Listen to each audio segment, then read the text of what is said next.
Board of Education meeting of the Freehold Regional High School District. Just want to make sure my phone is on side. My name is Alex Ferreira. As Dr. Hazel said, I'm the new school business administrator for the district. It is my pleasure to continue the work that Mr. Boyce did for the district so faithfully for the last 17 years. And tonight, as part, like Dr. Hazel said, as part of kind of swearing in new board members, I will act as the president pro temp until a new board president, little less Mike. Thank you. Just because I'm getting some feedback here. So until new board president is elected. So we're going to start off by reading the election results from November 5th. First one is Freehold Borough, 3-year term. Amanda Cobb, 14,917 votes, and write-ins, 271. Howell, 3-year term as well. Peter J. Bruno, 14,874 votes. Gabriella Gugliotta Gomes, 6,606. Write-in, 150. Howell, unexpired, 1-year term. Joan Butcher Farkas, 10,158. Michael Jarman, 9,979. Write-in, 140. And then finally, Manalapan, 3-year term. Jamie Bruno, 15,660 votes, and write-in, 292. So first and foremost, congratulations to the new board members. At this point in time, I'm going to call up each of the board members individually to join me here at the podium for the oath of office. So I will start with Ms. McCobb, please. So Ms. McCobb, you're just going to basically read the oath, and then afterwards I'll hand you something. I, Amanda McCobb, do solemnly swear that I will support the Constitution of the United States and the Constitution of the State of New Jersey, and that I will bear true faith and allegiance to the same and to the governments established in the United States and this state under the authority of the people, so help me God. I, Amanda McCobb, do solemnly swear that I possess the qualifications prescribed by law for the office of a member of a Board of Education, and that I am not disqualified as a voter pursuant to RS 19-4-1, nor disqualified due to conviction of a crime or offense listed in NJSA 18A-12-1, and that I will faithfully, impartially, and justly perform all the duties of that office according to the best of my ability, so help me God.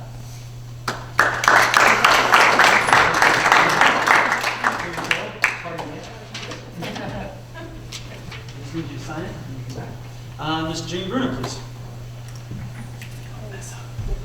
We've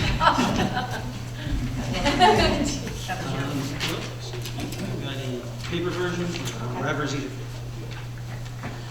I, Jamie Bruno, do solemnly swear that I will support the Constitution of the United States and the Constitution of the State of New Jersey, and that I will bear true faith and allegiance to the same and to the governments established in the United States and this state under the authority of the people, so help me God.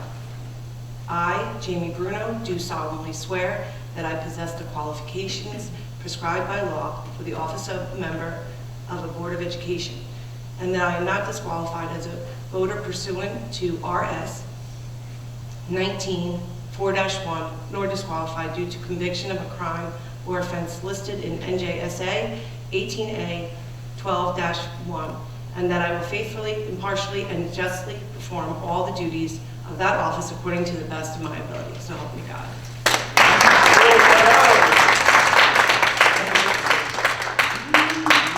There we go. Cool. Ms. Bruno.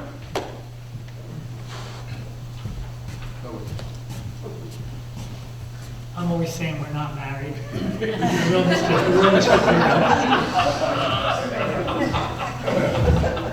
I, Pete Bruno, solemnly swear and affirm that I will support the Constitution of the United States of New Jersey, and that I will bear true faith and allegiance to the same and to the government established in the United States and this state, under the authority of the people, so help me God. I, Peter Bruno, do solemnly swear that I possess the qualifications prescribed by law for the office of the member of the Board of Education, that I have not disqualified as a voter pursuant to the RS 19-4-1, nor disqualified due to the conviction of a crime or an offense listed in the NJSA 18A 12-1, and that I faithfully, impartially, and justly perform all the duties of that office according to the best of my ability. So help me God. All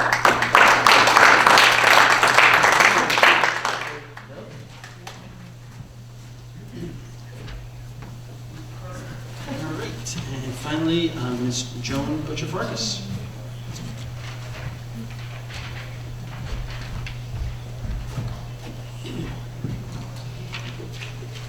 I, Joan Butcher-Farkas, do solemnly swear that I will support the Constitution of the United States and the Constitution of the State of New Jersey, and that I will bear true faith and allegiance to the same and to the governments established in the United States and this state under the authority of the people, so help me God. I, Joan Butcher-Farkas, do solemnly swear that I possess the qualifications prescribed by law for the office of member of a Board of Education, and that I am not disqualified as a voter pursuant to RS 19-4-1, nor disqualified due to conviction of a crime or offense listed in NJSA 18A 12-1, and that I will faithfully, impartially, and justly perform all of the duties of that office according to the best of my ability. So help me God.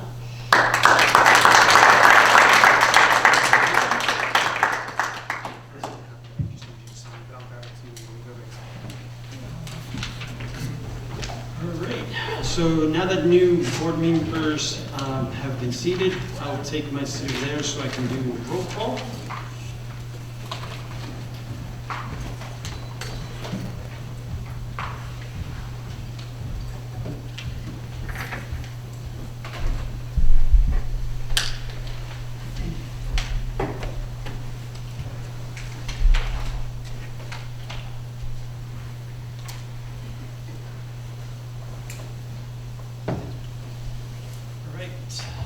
Mr. Asatola. Mrs. Bruno. Here. Mrs. Capiello. Here. Ms. Butcher-Farkas. Here. Mrs. Higley. Here. Mrs. Lavin. Here. Ms. McCobb. Here. Mr. Messinger. Here. Mr. Bruno. Here. Thank you. Okay, so now we move on to the nominations for the office of President of the Board of Education. Pursuant to board bylaws, nominations are now open.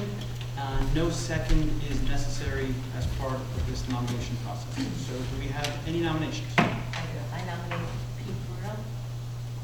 Mrs. Higley nominates Mr. Bruno. You said we need a second? We do not. Do we have any other nominations? Okay. So at this point, seeing no additional nominations, I'm going to move forward on calling for a motion to close nominations and elect Mr. Bruno as President of the Board of Education. Do I have it first? Motion. Mrs. Higley? Second. Mrs. Capiello. Mrs. Capiello, thank you. Okay, and the roll call vote on this motion, Mr. Asatola is still not here. Mrs. Bruno? Yes. Mrs. Capiello? Yes. Ms. Butcher-Farkas? Yes. Mrs. Higley? Yes. Mrs. Lavin? Yes. Ms. McCobb? Yes. Mr. Messinger? Yes. Mr. Bruno? Yes. Congratulations, Mr. Bruno. Thank you.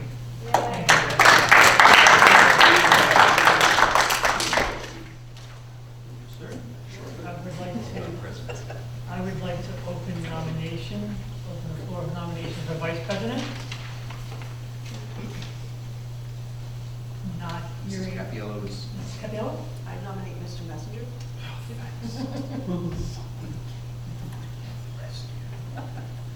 Not hearing anybody else. May I have a roll call, please? Motion.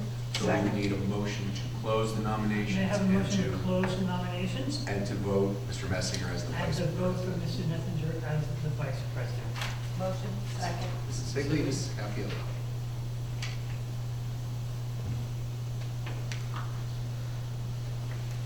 Okay, roll call. Mrs. Bruno? Yes. Mrs. Capiello. Yes. Mrs. Butcher Farkas. Yes. Mrs. Higley. Yes. Mrs. Lavin. Yes. Mrs. McCobb. Yes. Mr. Messinger. Yes. Mr. Bruno. Yes. Congratulations, Mrs.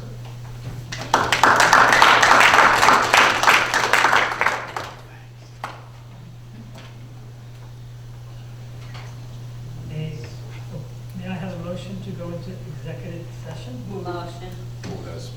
Mrs. Lavin and Mrs. Bruno. Mrs. Lavin, Mrs. Okay. Capiello. It's okay. You guys are sounding like.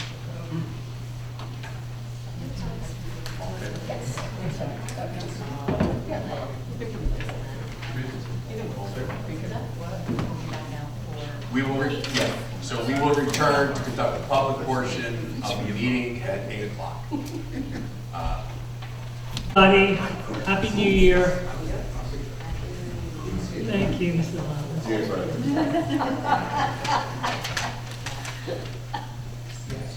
We're going to start our first meeting of the new year, 2025.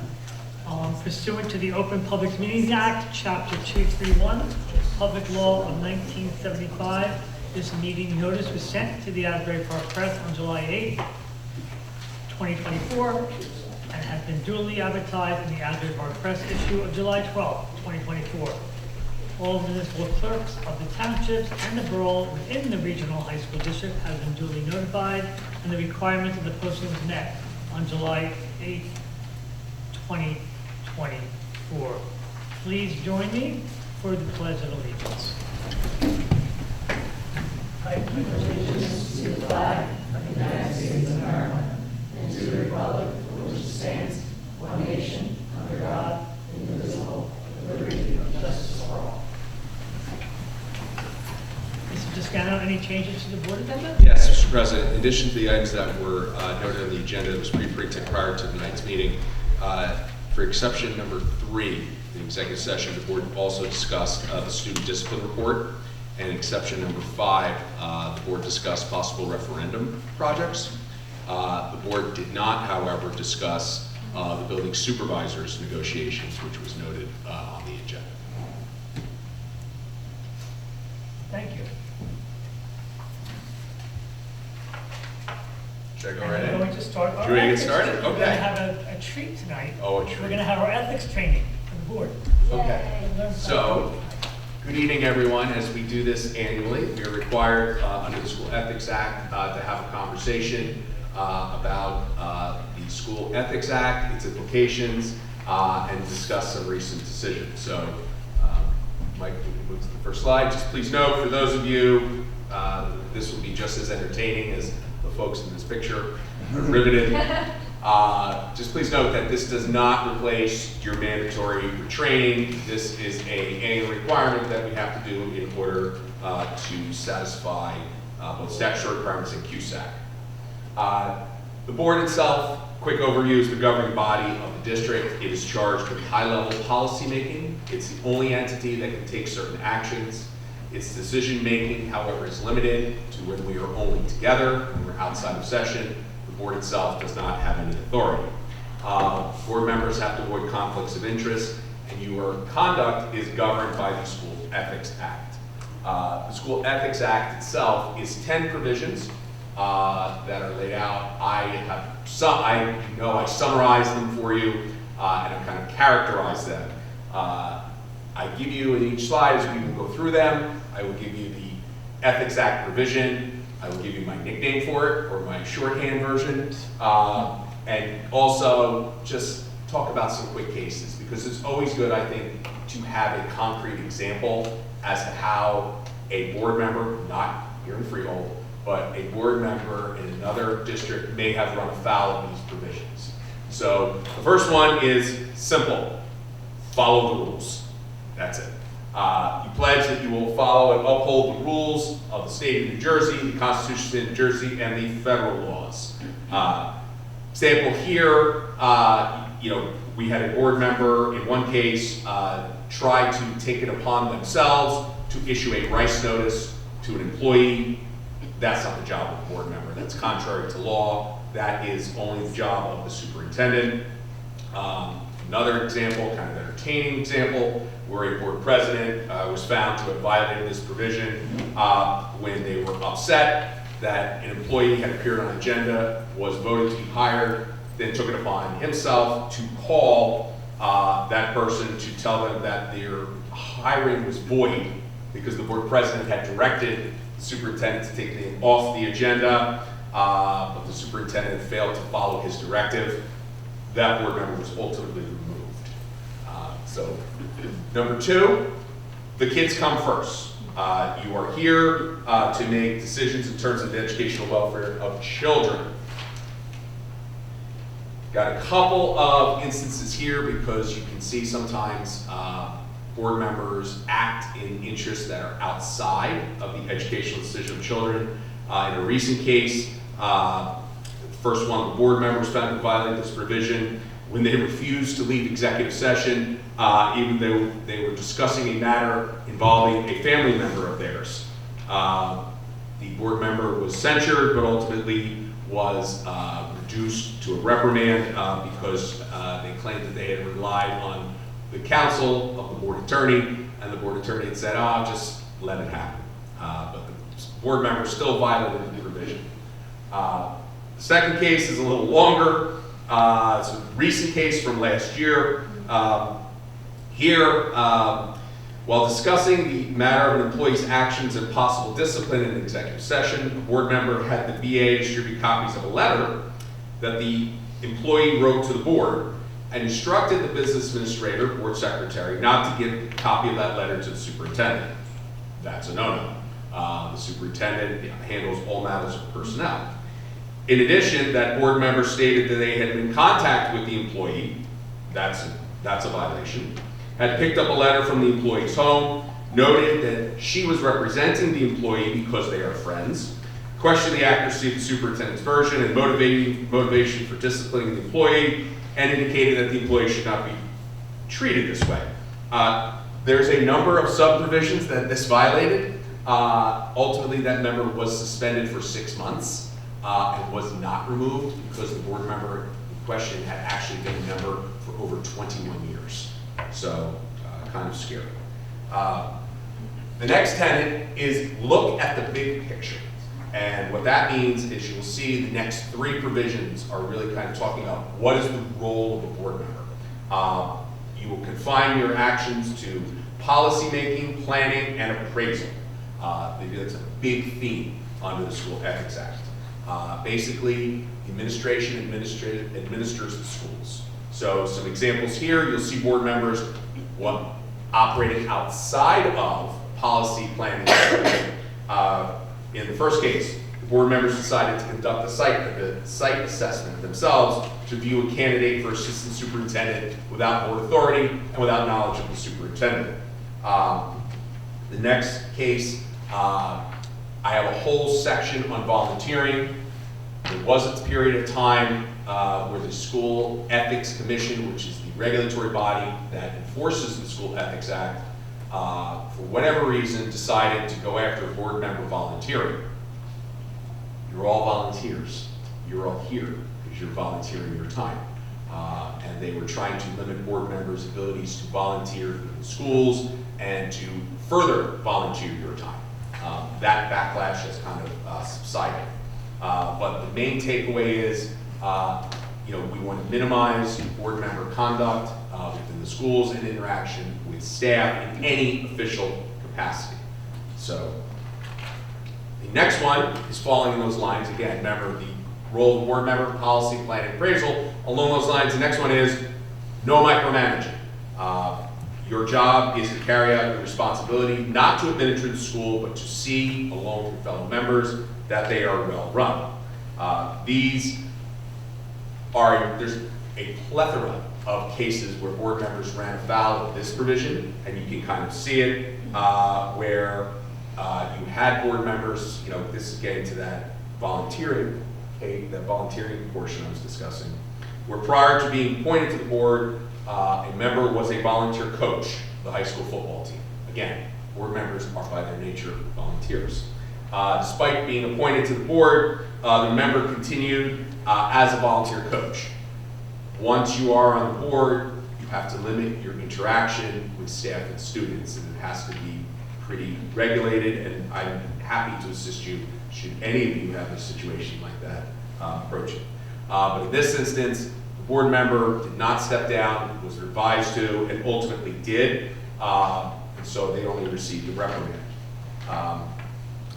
Was a big push, I would say about 10 years ago, where board members wanted to bring in exit interviews, where the board members wanted to sit with staff that were resigning, they wanted to sit with staff that were retiring, and have a discussion outside of the superintendent, why are you leaving?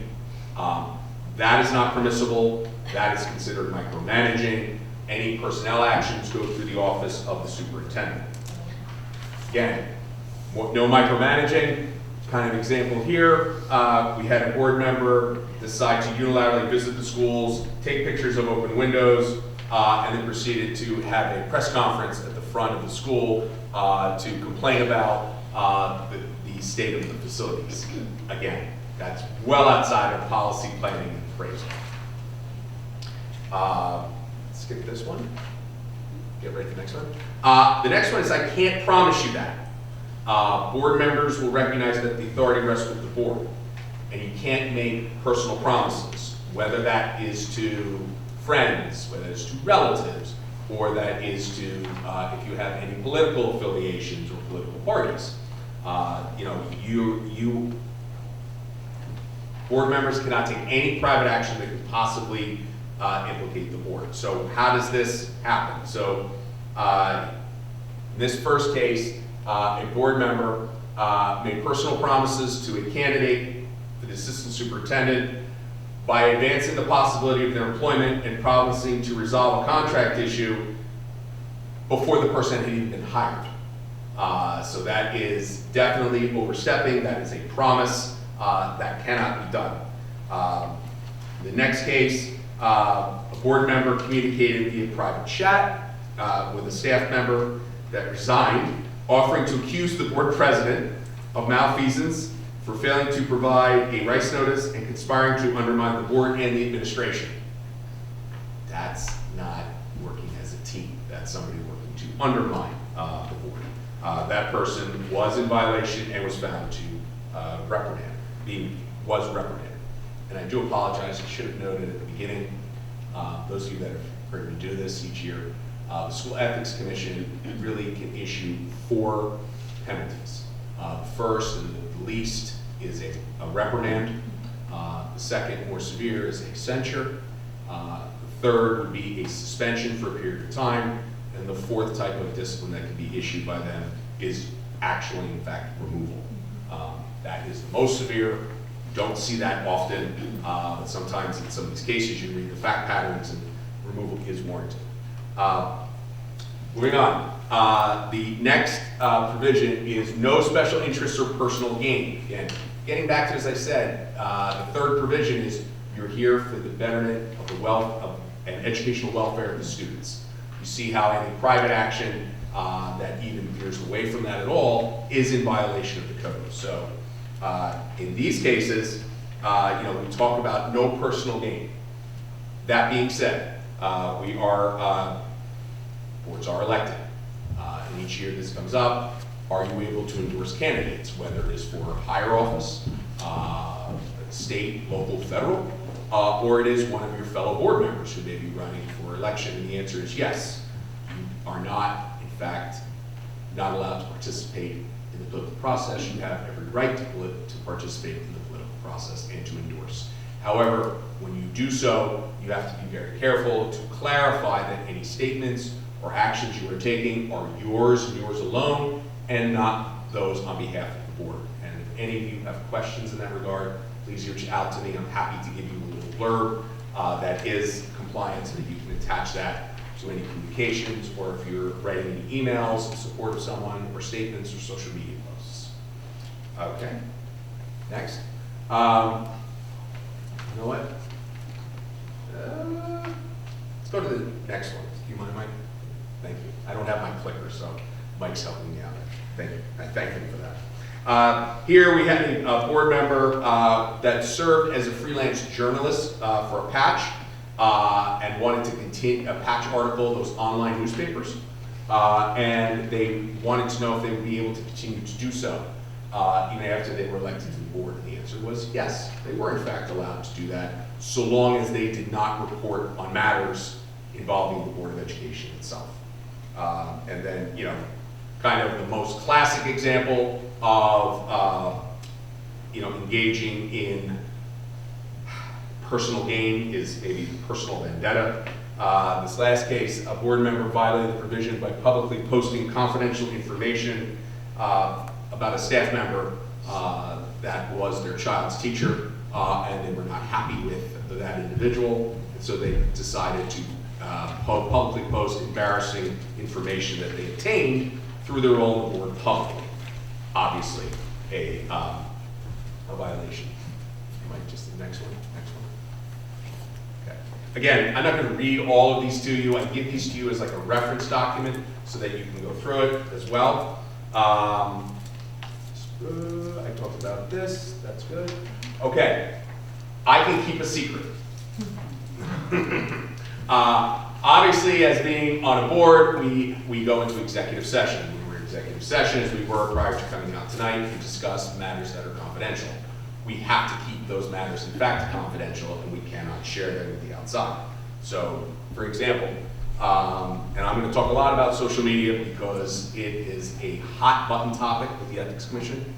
But here's a recent case where a board member was found to have violated and not maintained confidentiality by responding to a social media post over an alleged student discipline incident involving a high school student. So there was an incident where there was law enforcement involvement, the community at large was abuzz what was happening. The board member took it upon themselves to make a public post on their own where they identified the student's school that they attended, their grade level, their gender, and then specific details about the incident, including the length of the suspension that the student received. That violates not only failing to maintain confidentiality, that also violates the tenets of FERPA and the New Jersey Public School Records, Pupil Records Statutes. So, next one. Again, kind of maintaining that confidentiality, that dreaded reply all button. Please never use it. A lot of times you receive information from the superintendent as an update, you know, about maybe something that happened within the schools, just alerting you as board members and informing you so that you already know what's happening. Well, in this case, a board member was reprimanded because they used the reply all button on an email that was only supposed to go to the board members, and the superintendent was discussing matters that had been discussed about a personnel matter in executive session, and by inadvertently hitting reply all, it got to an outside community member and was therefore thereafter widely dispersed. So again, stay away from reply all, please. Okay, the next provision of the School Ethics Act is to listen to your superintendent's recommendations. The board and the superintendent act symbiotically together. The superintendent recommends, and the board either votes to accept that recommendation or not. However, you have to give consideration to the superintendent's recommendation, whether that is for matters of personnel, the hiring, firing, transfer of any staff, or if it's matters involving student discipline or student matters. Some instances here, and I always like to just highlight too that it is not a blank check. You have to have, you can't act in a manner that is arbitrary, capricious, or unreasonable. That's lawyer speak. What that basically means is you have to have an objective reason for why you are rejecting the recommendation. You're not required to articulate that if you vote no, but it's always good to have it just in case there ever is a challenge. Okay? So Here we have, just kind of talking about the superintendent's recommendations. There was a big push within the last couple of years where board members wanted to be involved in interviews for candidates of positions. It used to be a practice that board members would be allowed to participate in interviews for building principals, school business administrators, assistant superintendents, chief academic officers, high-level positions. And the ethics committee has said, no, the only role in which board members are eligible to participate in the interview process is that for the position of superintendent. So again, that is, you have to consider the superintendent's recommendation. You don't do your own investigation and questioning of candidates. Okay. Our old friends, Bartles and James, they thank you for your support. You will support personnel in the proper performance of their duties. What does that mean? That basically means that when we're in public, we support staff. If there's a disagreement, if there's an issue, it is directed to go through the superintendent and it is handled in that manner. So here's kind of some ways where board members violated this provision. The first case, the board member violated this by sending a letter to the superintendent, deciding to copy the State Board of Education and the executive county superintendent, accusing the superintendent of allowing employees to violate board policy. Not exactly supporting your superintendent. The next case, the board member violated this by sending an email to the superintendent, copying the business administrator and all the other board members, attacking the superintendent and asking that superintendent to provide accounting of her personal leave time. Again, not supporting staff. This last one is I always include it because it's perhaps one of the most egregious ones. The board president violated this by being quite upset with the superintendent following the meeting, going home, posting a picture of the superintendent on his Facebook page with the comment, now willing to do something about our local terrorists that destroy dreams and burn futures. This is one of those ones where someone was removed, as you can see. The last provision, yes, Mr. Bruno. I'm gonna let you do the last one. Okay. Proper channels. This is one where we're seeing some more violations pop, so I just want to make sure this is clear. As board members, you are very visible in the community. You will have people email you, sometimes the board as a whole, or they may email you individually, because, for example, if there's an issue coming out of, I'll just use Mrs. Higley, she's closest, Freehold Township. They'll write to their Freehold Township representative, and they'll make a complaint to Mrs. Higley. Or they'll see Mrs. Higley in the supermarket and stop her, or they'll see her at a community event, and they'll complain, or they'll bring their issue to her attention. Board members are required to use the proper channels. What that means is, if you receive a complaint or an issue, you have to bring it to the superintendent. It goes to the superintendent. There is no, I'm just talking to you confidentially, I don't want you to do anything. If you receive that, it has to be referred ethically to the superintendent to be addressed. If the superintendent does not address it, then the matter is not then adequately resolved, and it escalates, the board has a process for hearing those types of matters and addressing it at that time. But always, always, always, the proper channel initially is the superintendent. Okay. I just have one question. Yes. So give us some advice. Yes. We're on social media. Oh, we're going to get there, Mr. Bruno. We're gonna get there. Oh, we're going to get there. Only because it is a hot, hot area statewide. So,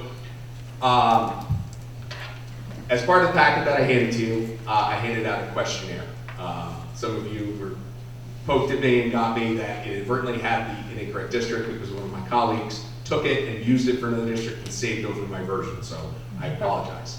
But it is aimed at perhaps the biggest area where board members get tripped up, has to do in the areas of conflict of interest. And it's conflict of interest, whether that's participating in negotiations, if a local bargaining unit is up for a new contract, or it's the chain of command in terms of you have a relative that works in the district, you are not allowed to be part of any discussion or vote involving your relative that works in the district, their supervisor, their supervisor's supervisor, their supervisor's supervisor, all the way up to the position of the superintendent. And so I give this chart each year that I put together because you have to enjoy the state of New Jersey.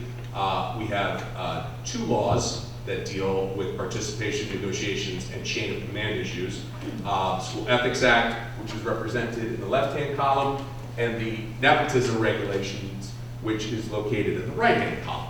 The nepotism regulations were passed some time after the School Ethics Act was adopted, and were part of the fiscal accountability regulations that came out in 2008.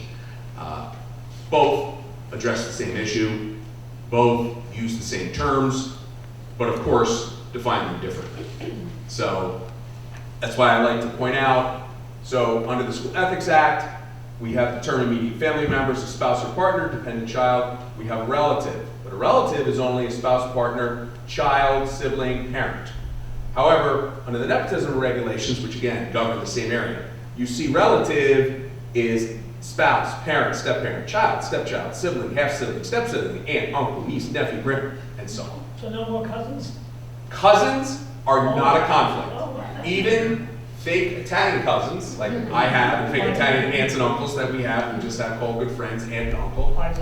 But yes, that is not a violation. Cousins are not a conflicted relation. So, Mike, next slide. And I will sit with you, all of you, any of you, once you fill out that questionnaire and I know what relatives you may have. And again, however attenuated it may be, just share it with me. I put together a matrix chart that I give to each one of you that outlines what you can participate in, what you can't. But here's a real kind of quick chart here. If you have an immediate family member that works in the district, you are conflicted and you may have chain of command issues that you have to abstain from. If you have an immediate family member that works outside of the district, you have certain conflicts as it relates to negotiations. If you have a relative that works in the district, you have a conflict for negotiations and you have a chain of command issues. If you have a relative that works outside the district, you might have a conflict. And why do I say that? Because the Ethics Commission then requires us to sit down and have an in-depth discussion. We have to ask, is your out-of-district relative or other officer in the NJEA or other local association, are they part of the bargaining team of that other district? Do they have some leadership role? So again, you see kind of how in-depth this gets, and that's why I also give you the chart on the prior slide explaining what an immediate family member is, what a relative is, and the dreaded others. So they're all broken down for you. Within the last year and a half, the biggest focus for the Ethics Commission, I don't know why, is training. They amended their regulations to tighten and further demonstrate that they are serious about enforcing board members that are lapsed in their annual trainings. Each year, depending upon how long you've been on the board, you have to complete certain training requirements. There's courses that the New Jersey School Boards Association puts together and runs. Most of them are all virtual. Some are also available at the annual conference. You have to stay current. Why? Because now, if you don't complete your training requirements by the end of the year, you're going to get a letter from the School Ethics Commission letting you know you're you're non-compliant, and they give you a date certain by which that training must be done. If it's not done by the date that they give you, they will issue what's called an order to show cause, which will then kind of ramps this up legally. And you will be directed to complete the training by another date certain. If it is not completed by the date that after the order to show cause is issued, but before the School Ethics Commission issues a decision, you are required to be censured. If the training is not complete until after the School Ethics Commission issues a decision, but before the commissioner issues a final decision, you will be suspended for 30 days. If the training is not completed by the time that the commissioner issues a final decision, they will remove you. And those are black and white. Those are regulatory. There is really no argument around it. It does say that you can get around it by with good cause, which is a a reasonable explanation, but they have been very, very stringent in not allowing anything to be considered a cause. What about staffing companies?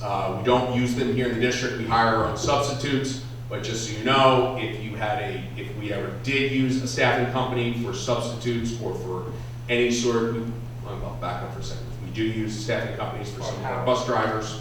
We contract out rats, paraprofessionals through the MOESC. That is not necessarily a conflict of interest as it relates to the chain of command. It just would mean you could not vote on any payments to the agency that employed your relative. Substitutes, that does create a conflict of interest, and I'll need to know if any relatives or immediate families of yours apply to and become substitutes here in the district. There is a general sub shortage. Please don't take that as me discouraging that. But I just need to know so that I guide you appropriately from any ethical issues. Mr. Bruno, I promise you, beware of social media, because my strongest advice is to stay away from it. I share that with my children. I practice that myself. Why? It's because we have seen a rash of cases, and I'm not going to read each of them to you, but where board members, with the best of intentions, may have been posting something, may have been putting, whether it's a tweet, Snapchat, it's Instagram post, Facebook post, any medium, where it has been found to be in violation because something is contained in there that is in violation of the act itself. That's why, please, if you are going to post, you are going to be active on social media, which again is, you are free to. I would advise against it, but you're free to do that. Please include the magic disclaimer that the statements are yours and yours alone. You are not speaking for or acting on behalf of the Board of Education. There have been ethics cases within the last year where board members prior to their election had posts that were anti-union, that were anti-education, going back to the COVID era, anti-vaccine, anti-mask, anti-establishment, and I'll leave it at that. And there were ethics complaints filed against those members. And so it is an area that is still a little bit gray. And so the best advice I can give is not to post.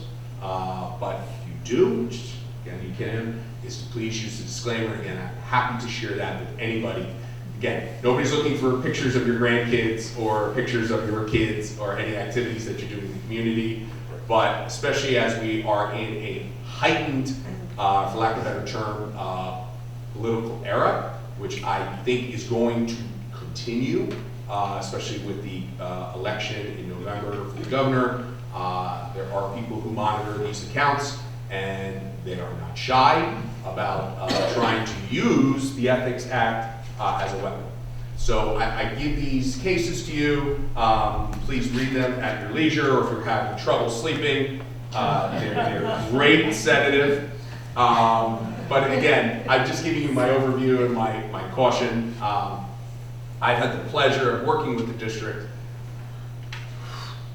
13 or 14 years. And my job is to protect all of you and to help guide you and keep you ethical and keep you on the right path. I am always available anytime and happy to answer any questions. Please, for our QSAC points, make sure you sign and return that top form to Mr. Ferreira so that we have that in our records. I am happy to answer any board questions, but if you'd rather discuss it, it might be something private, you don't want to do it in public, I'm happy to have that conversation one-on-one, over the phone, and any time after a meeting or before a meeting. Thank you. Good job. Thank you.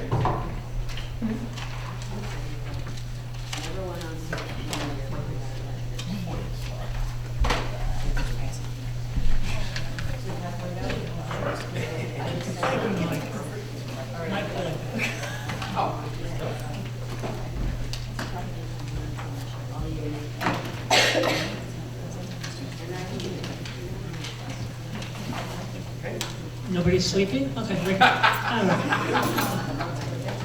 Now I have a motion to approve the items C1 through C6. Motion. Second. That was Ms. McCobb, second, Mrs. Capiello. Any discussion, board? Not hearing any discussion, roll call.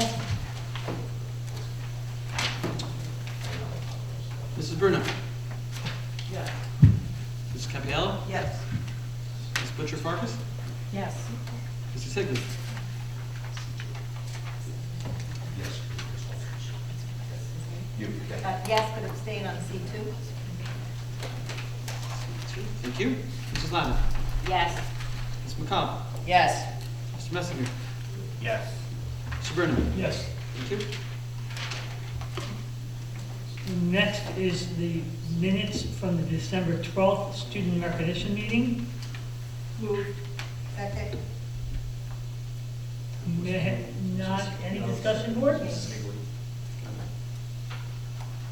Okay. Any discussion, board? Not hearing any discussion, roll call.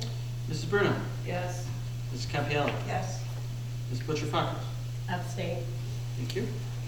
Mrs. Higley? Yes. Mrs. Lavin? Yes. Ms. McCobb? Yes. Mr. Messinger? Yes. Mr. Bruno? Yes. Just a side note, communications are on file in the office of the board secretary. And I'm going to yield now to our superintendent for her superintendent's report. Thank you, Mr. Bruno. Happy New Year to everyone and to our community. We are really excited to be back. We're not in the second phase of the school year, but sometimes coming back from a long break like this, it feels that way, but we are really excited to have our students and our staff back and to really get back into the swing of things and to resume our academic program and have our students back in classes.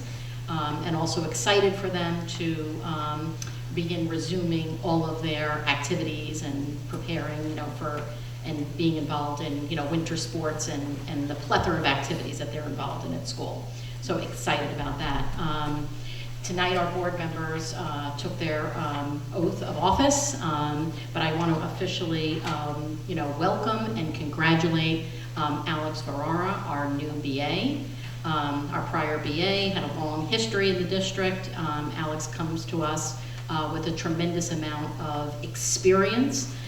We have a lot of work at play in our district, and I'm very excited to work side by side with Mr. Ferrara and our administrative team for all of the exciting work that's ahead of us. So congratulations to Mr. Ferrara. Very excited to have you on our team. Also in the audience, hiding, I don't think hiding, but I know was up in the front row before, Mr. Dave Ryden, and I did mention him in to our board through our communication. He is being recognized. Want to stand there? Stand for this here. For the Athletic Director of the Year Award. And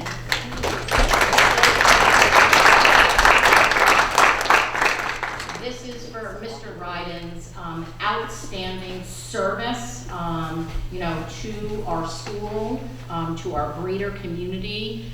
In our district, we call this position SECAs, Supervisors of Extracurricular Activities and Athletics, but oversees the full operation of athletics and curricular activities. He's being recognized for even more than that. It is for his professional commitment and activities, both in the Freehold Regional High School District and in the greater community, for his service in this district and in the county. This is a very high and prestigious award. We are really excited for Mr. Ryden, and we're going to be celebrating alongside with him from this point through his ceremony in March. So congratulations, Mr. Ryden, on that prestigious award. Just want to alert our community, as always, all of our administrators and supervisors, very strong advocates of providing all of the necessary supports for our students. All of our high schools have academic support programs after school as we prepare and get ready, and all of our students through our curriculum and our instructional program are ready for the state assessments, but any students who need additional assistance or want to get a little bit more familiar and acclimated with the structure of that test, we do have support programs in place at lunch and after school for all of our students. So I just want our community to rest assured that, you know, any child, any student that wants additional support as we prepare for state testing, which will occur the week of March 10th, that's available.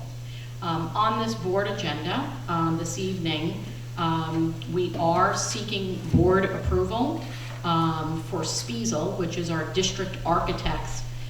They will be submitting referendum applications to the Department of Education. Along with that effort, we are looking to appoint a referendum communication consultant to help support the district in the communication plan in the greater community about the need for a referendum in the Freehold Regional High School District. There's also resolutions on this board agenda for the professional services of bond counsel and financial advisor. You know, we have the administrative team and the building principals. We have been hard at work in doing a full assessment of our facilities alongside, you know, the architects that we have in the district. And in the coming weeks, we're going to be working closely with the Board of Education as well as the architects to outline a plan for the necessary and needed work for the Freehold Regional High School District. So a lot more information to come on that, but we do have those very important resolutions, you know, on the agenda tonight. And I know we'll hear more from Mr. Messinger, who is the chair of our Finance Committee. Thank you. That concludes my report. Thank you. And we do have a finance report. Ms. Messenger, our vice president and Melville Township rep, is going to talk about the finance committee, which was last week. Right, so on December 19th, we had our last meeting with Shaw Boys. So actually, I'm actually a first. I'm actually going to tell Alex what's been going on here. But actually, we had... Not the first, but yeah. We'll just keep adding it to the list. So we had 3 speakers. The first one was John Swisher of Supley, Clooney and Company, the auditor. So I'm going to give you a little preview because he's going to be at the February meeting because they completed the audit, which has to be submitted to the state by January 15th. And it's basically rendering an opinion on our financial statements. They come in, they test all the account balances, they look at the revenues, you know, they test our vouchers, and it's all because investors have to rely on the financial statements that the district puts out when they buy our bonds, which is particularly important considering that, you know, we're going to be borrowing money if the referendum gets approved. And basically, Mr. Swisher had talked about all the internal, or examples of the internal controls that the auditors test here. They look at our payroll processes, our bidding procedures, and basically what he said, as he typically has done every single year, is that our financial reporting is in great shape, according to him and his firm. And now that Alex is aboard, John is going to have a meeting with Alex later in the month. So that was the first guest speaker, and of course he'll go into more detail at the February meeting. Second guest speakers were from Alliant Insurance Services, and basically they're consulting our administration on prescription benefits, right? Because as we've discussed many times before, we self-insure here, and the contract we have with the pharmacy benefit manager has expired, and we really need to get more for our dollar. This consultant basically goes through all our claims, and they basically run comprehensive pharmacy due diligence analysis. Because when we negotiate, we really, when contracts come up and it's determined how much, what the pharmaceutical benefits are going to be, we have to have in-depth knowledge of what's transpiring. So many of you may read in the financial press about rebates that employers get from the drug companies.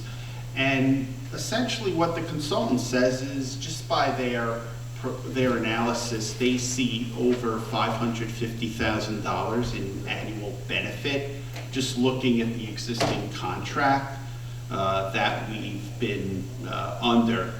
And whatever does transpire, the employees are not, it's not going to impact them one bit.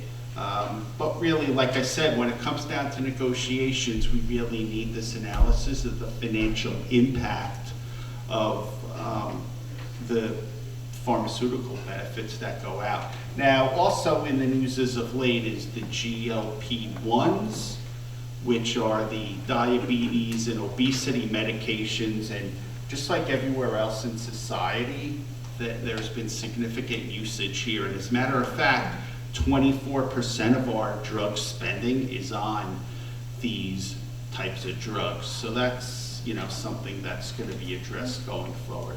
And then our last speaker was, as Dr. Hazel had just referenced, the referendum communications consultant, Laura Bishop from LBC Communications. And basically she explained how they operate, went over the prior successes that they've had, and some of the referendums that also did not go through, but a vast majority of the ones they work on do go through. And she just told us how it's not just going to be one person. They have 3 people that work on each project, and they have all different types of departments that will handle all the aspects of communication. And again, as we've said before, Dr. Hazel said before, right, the whole focus really is on the reality that the mechanical infrastructure, a lot of it is at the end of life and it's failing, and our local budget cannot support the expenditures. So this referendum, as has been said many times, is going to be mechanical. It's not about, add-ons or luxury items or anything like that.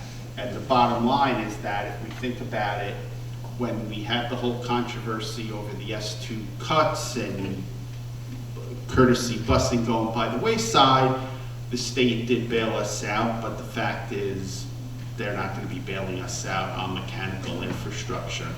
And just talked about the need to work with the sending districts, since it's going to be their children who are going to be occupying the schools once the infrastructure gets put in place.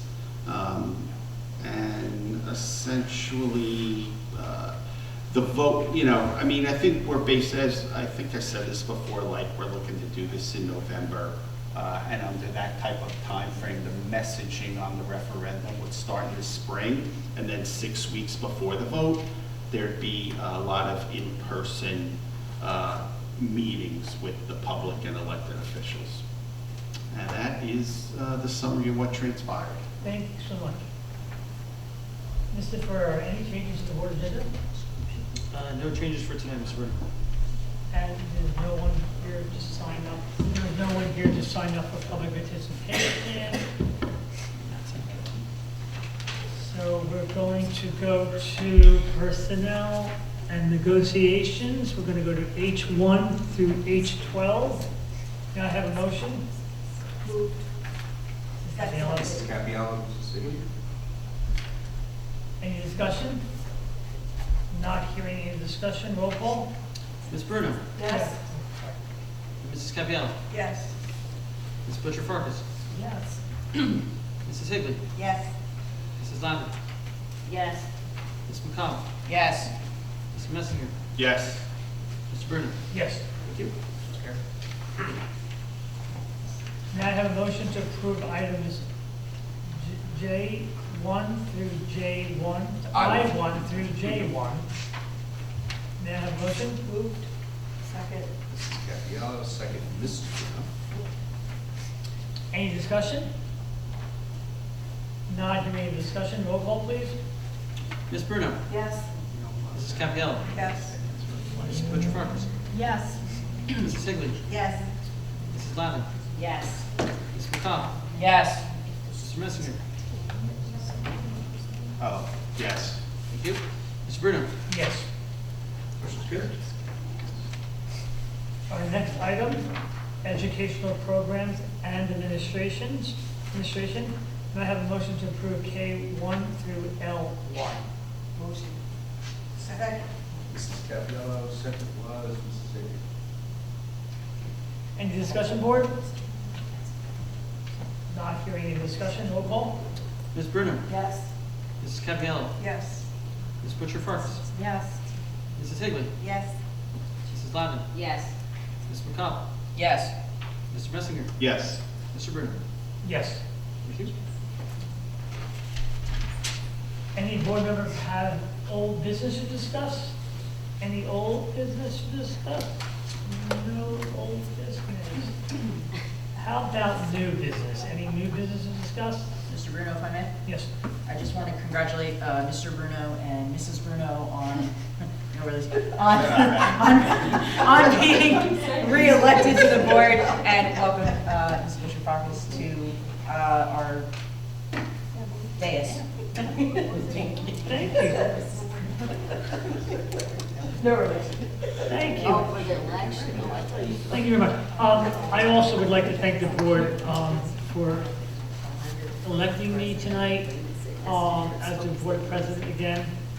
This is just a terrific board made up of people who love their community, involved in their community. I have parade directors, I have Thanksgiving fundraising person, I have coaches, nurses. This board, they love their community, they're involved in their community, and they volunteer for the Freehold Regional High School District School Board. So I thank them for trusting me for another year, and my Vice President, Mike Messenger from Marlboro. It's going to be a very interesting year, and we're going to get that referendum passed. Then I'm going to retire. Okay, so any other new business?